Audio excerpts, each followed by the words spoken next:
Hi everyone. So today we are going to look at a presentation all about rhetoric and rhetorical analysis. So this is one of the big things that you're going to need to understand in order to do well in our first unit of class, which has to do with rhetoric, the rhetorical situation, and analyzing different pieces rhetorically. So let's get right into it. First, we need to know what rhetoric is. And so basically, this just refers to the ways that we communicate in order to persuade. So it comes down to language, right? Authors, artists, individuals, even this PowerPoint, even your teachers, we're always trying to convince our audience of something. And to do that, we use our words or rhetoric. You'll also hear me talk about rhetorical strategies, both in your assignments and in our lectures. So it's important that you understand what those things are. So you'll hear these talked about in terms of rhetorical moves, rhetorical devices, rhetorical features, rhetorical strategies. Essentially, they're all interchangeable for our purposes. So rhetorical features are just the strategies or particular ways in which we use language in a text in order to persuade our audience of something. So authors and artists are always making choices as we write. And when those choices have to do with which words we want to use or which words we want to emphasize when we're speaking or which words we want to repeat in a song or a poem, those are rhetorical moves or rhetorical features, right? Because we're making specific choices about how to use language in order to best reach our audience and achieve our goals. So it's important to remember that rhetorical moves or rhetorical features always have a purpose of some kind. And when we're doing rhetorical analysis, what we're doing is identifying and talking about those moves and their purposes, right? So if you think about it that way, hopefully it's a little bit less scary than it sounds when we say rhetorical analysis. Like it's really just talking about how people are using language to persuade us and achieve their goals. So take a minute and practice writing to yourself. What do you now know about rhetoric? Try to define what is rhetoric, what are rhetorical devices, and what is rhetorical analysis. So anytime we come to one of these, if you're in an asynchronous class, you can just pause, use the timer, write to yourself, and then go ahead and move on. If you're in an asynchronous class and you're able to chat with your group, then make sure that you also take some time to chat together. You can chat with your group, a friend, a roommate, a tutor, whatever you'd like to do, but talking these things through with someone will really help. All right. So hopefully you did some free writing and worked with a group or a tutor to make some sense of rhetoric and all of those basic terms that we need to understand. And we're going to add some additional terms. So the things we're going to talk about next are some really common rhetorical features called pathos, ethos, and logos. Pathos refers to an appeal to the audience's emotions. So anytime an artist or an author is doing something with language that's going to make their audience like connect with them emotionally or feel some sort of emotion that's going to further their purpose, we call that appeal pathos. Ethos has to do with appealing from the speaker's character, right? So anytime the speaker is trying to persuade the audience by saying, you should trust me because I'm an expert in this field, or because we have a shared, sense of morals and values, that's going to be ethos. Logos appeals to the audience's sense of reason. So we'll see this a lot of time, including like facts and statistics, things that just logically are going to make sense to your audience, so they're more likely to believe you. So take a minute and think about a time when you might use each sort of appeal in our class or in your everyday life.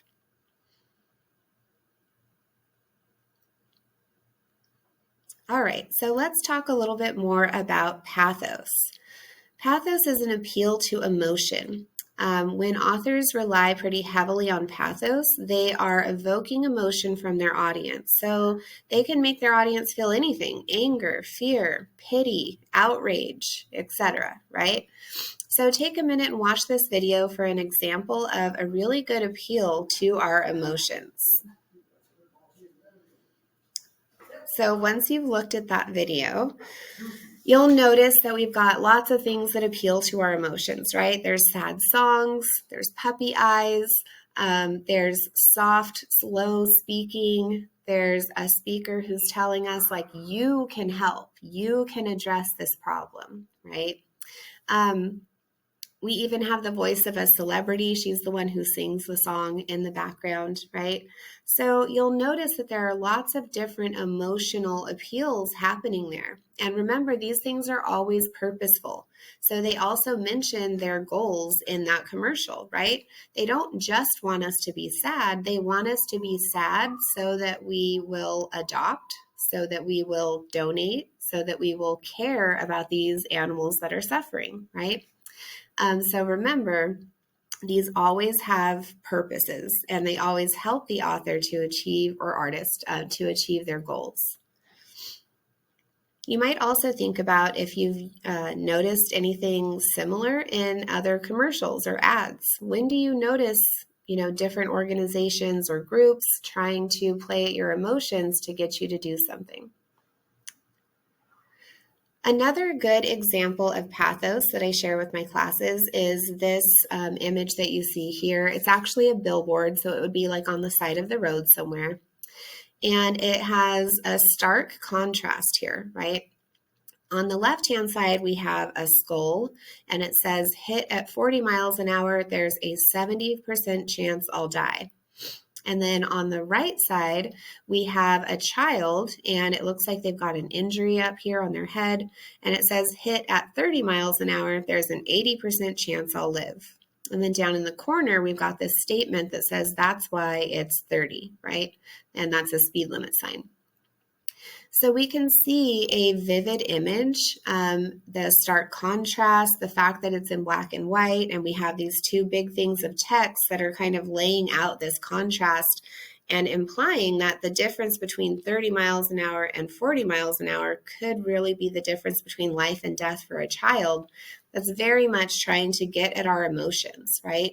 To make us feel things like, well, nobody wants to hurt children. We definitely don't want the legal and moral and ethical things that we would have to go through if we injured or killed a child.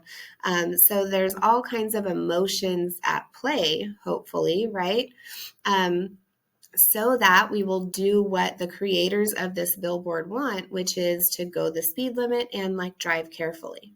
Okay, so this is just another good example, but I think that once you start looking for these things, you'll start noticing that pathos or emotional appeals are really all over the place. So again, take some time to practice. You can just pause the video and write to yourself, what do you now know about pathos? Can you think of a time in your life when you've seen someone use this approach in an attempt to persuade you? Or when have you used emotions in an attempt to persuade? You can also take a minute and think about questions that you have so far. If you're in an asynchronous class with me, you can always text me to ask me those things. If you're in a synchronous class with me, then you can also, have these notes and ask me those questions later. Also take some time to practice with your groups if you're able to. And let's move on to ethos. So ethos is an appeal from character. So this is when the speaker, the person talking to us, is appealing to our sense of, understanding that they are a good person, that we agree with in terms of morals and values, or that we trust them because they are really knowledgeable about a particular subject. So for example, if I were to make a lecture and say, in this lecture, we are going to talk all about, biochemistry, right? Hopefully, all of my students would be like, red flag, you don't have the authority to speak on that because like that's not your field, right?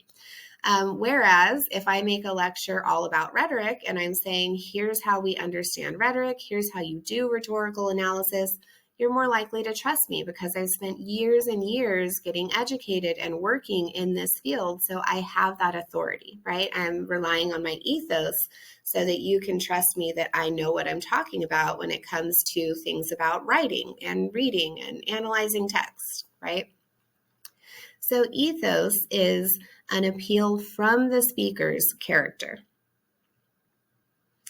So I've got a good and kind of weird example of ethos to share with you here. So in this case, this person is an expert on drawing while painting Pokemon on her face. This was made at a time when I needed to know how to do this for one of my sons, when Pokemon Go was a thing and it was Halloween. So I was looking up tutorials and I was like, what a random thing, but she's really good at it, right? So she establishes her ethos really well in this video. If you want to watch it, it's interesting. Ethos can also be established and is often established in things like commercials and advertisements when we are told that a whole bunch of experts agree that we should use this thing or we should trust this source or we should buy this product, right? So you have a very awesome Trident commercial from the 80s that you can watch if you want to see a good example of that. So remember that ethos comes from the speaker. They can be an expert in the field, or they can have a shared sense of like morals and values, right? So you might trust like your grandma or your pastor or someone that you look up to in life because you share morals and values with them, or you might trust somebody because they can demonstrate that they're an expert in their field. All right, so take some time and practice writing to yourself about ethos. Can you think of a time when this has come up in your life? When have you used it? What questions do you still have? And then also chat in groups if you're able to. Remember, if you're not in your groups, like, physically, you can always chat with just any peer, or you can chat with a tutor. And let's move on to logos. So logos is an appeal to reason. Logical appeals rely on our sense of facts and reason, right? We want to do things that we know are going to make sense. So it's kind of the opposite of those emotional appeals or pathos. Logos is all about, statistically, this makes sense. Financially, this is a good choice, things like that. So we've got this ad, which is an anti-vaping ad, and they talk about how when you're vaping, you're inhaling metals, right? So logically, none of us want metals in our lungs. It's a good example of a logical approach. You also see logos happen a lot when authors use things like facts and statistics, research studies and things like that. In terms of like commercials and ads, cell phone companies do this a lot because they'll say, we're the cheapest, we have the best coverage, our phones are reliable, or, switch to us and we'll give you this expensive phone for free, or we'll pay off your current phone or whatever, right? But when it has to do with like money and that kind of stuff, it's probably having to do with logos. So we're trying to convince our audience that logically it's a good step to believe me and do what I'm asking you to do. There are a ton of other rhetorical moves. So, there's so many that I couldn't even list them all in a PowerPoint. But some other rhetorical moves that come up pretty often with my classes are all of these here. And you might keep these in mind because when the time comes to write about different types of rhetoric that you see in our readings, I'll ask you to identify different rhetorical moves. Keeping a list of these in your notes is a great strategy. So some of the ones that come up pretty often, form. When we write, we make formal choices, like I choose to present this in a PowerPoint presentation rather than giving you like a 20-page essay to read, right? Because I know that my audience is going to more easily interact with a PowerPoint than they would a 20-page paper. Repetition is also something that comes up pretty frequently. So if you notice in like a song or a speech in this presentation, I repeat different terms, or in a song, the chorus is repeated. Usually repetition happens to emphasize a particular idea. Satire is also going to be important, particularly for us. So if you haven't read Swift's A Modest Proposal, know that that is satire and that's coming up. So we'll talk about that. Imagery. So anytime there's a really vivid image that has an impact on the audience, you can talk about how that is a rhetorical feature or move that the artist is making. Allusion also comes up quite a bit. So when we're referencing something that's happening in the real world outside of this particular text, we can talk about that in terms of it being a rhetorical move. And again, there's a bunch more. So as you're learning about this and practicing with it, if you notice something in the text that you're analyzing, but you're not quite sure what exactly it is in terms of which rhetorical move it is, that's a great thing to ask your group, ask a tutor, ask me, and we can figure it out together, like what to call that thing. All right, so take another minute and practice writing to yourself. What do you now know about logos? Can you think of a time in your life when you've seen someone use this approach in an attempt to persuade you? Or have you used it? And what questions do you still have? Take another minute and chat with your group or somebody nearby.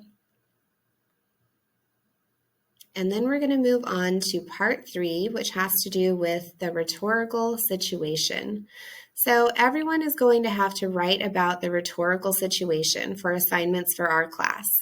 And the rhetorical situation essentially is all of the stuff that was happening in and around, the author, in the world at the time when the author existed and when a piece was created. Okay, so it's all of those different factors that influence the author or artist to create this piece.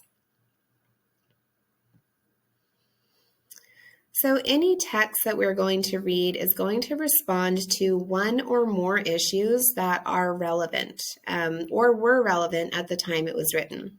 All of those things comprise the rhetorical situation. So in your assignments for our class, I'll often ask you to sum up the rhetorical situation and just tell me a little bit about it. Because the rhetorical situation for any piece has a whole bunch of different things that, could be included, we're just going to focus on a small piece when we're talking about it.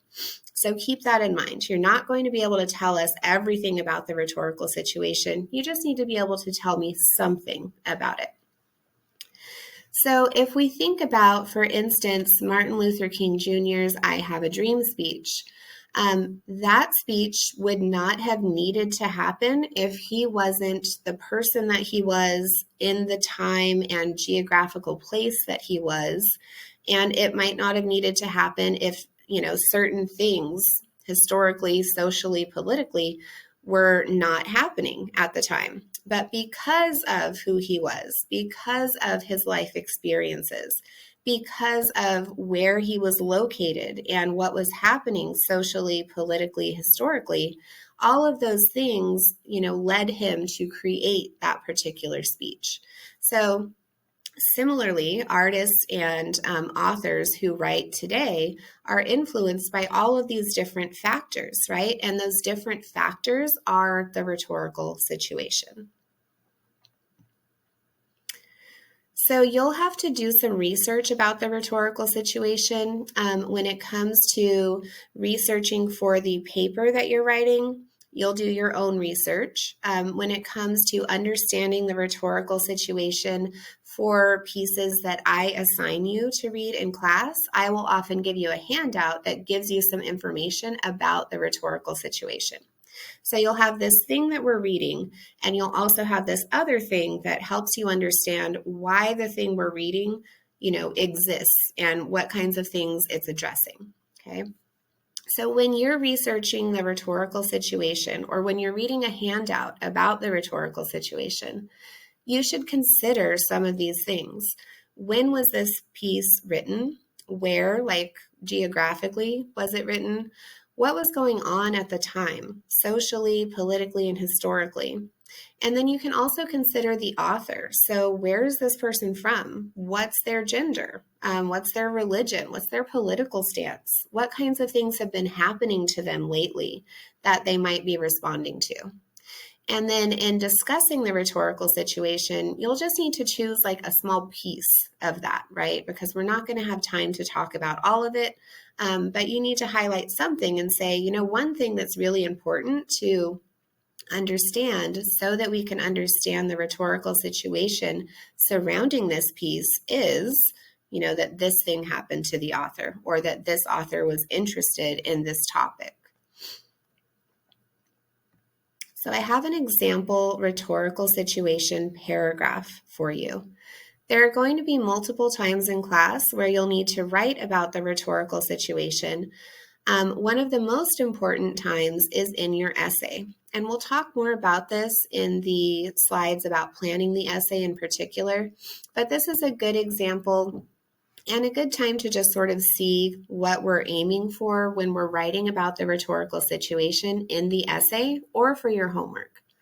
So in this paragraph, one of my students was writing a rhetorical situation paragraph for a modest proposal. So we read this text called A Modest Proposal, and this student wrote about one thing that was going on that influenced the author, Jonathan Swift, and kind of led him to writing a modest proposal, right? So you'll see that the student says what was going on when this piece was written, and then they pull a separate text by this person, L.M. Cullen, to help us understand that particular part of the rhetorical situation surrounding a modest proposal.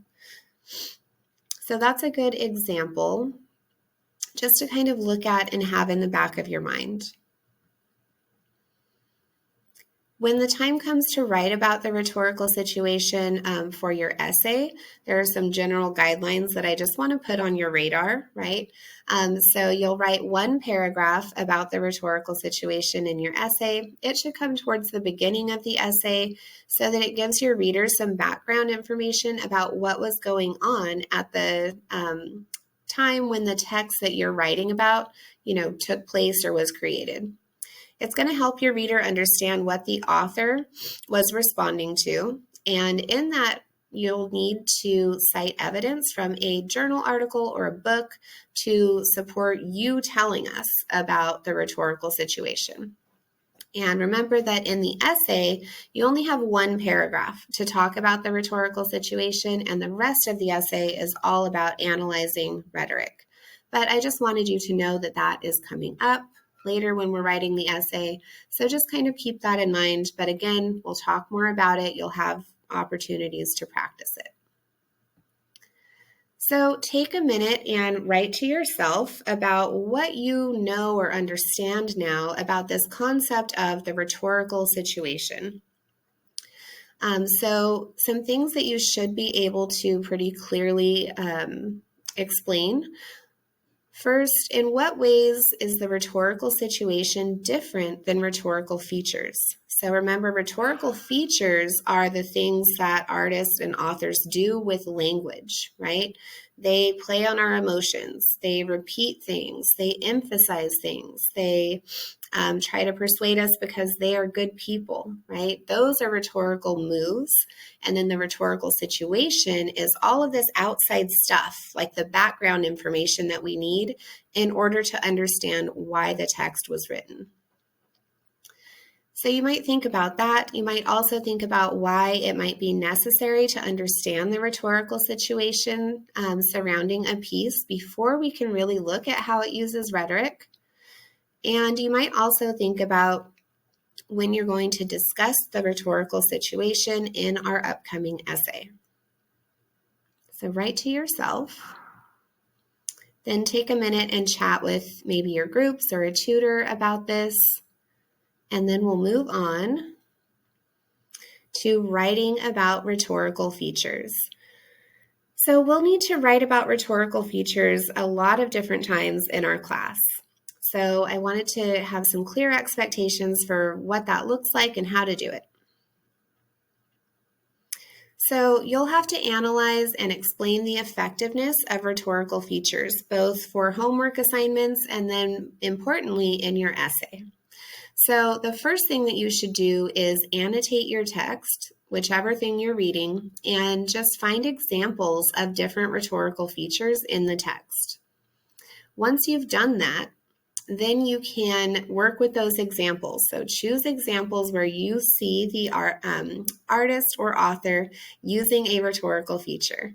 You need to name that thing. So you can say, like, this is an example of pathos, right? The author uses pathos to make us sad, or the author uses pathos to make us enraged so that we will believe him about this thing.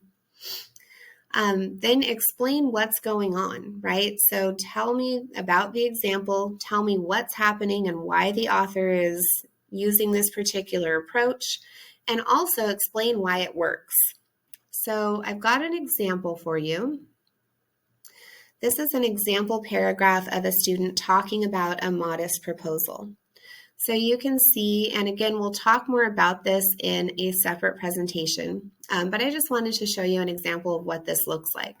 So you can see that in this first sentence, the author says, one rhetorical feature Jonathan Swift uses in a modest proposal is pathos. Okay, so we have a clear rhetorical feature named. So this student author is like, we're going to talk about pathos. Then he's going to go into an example, right?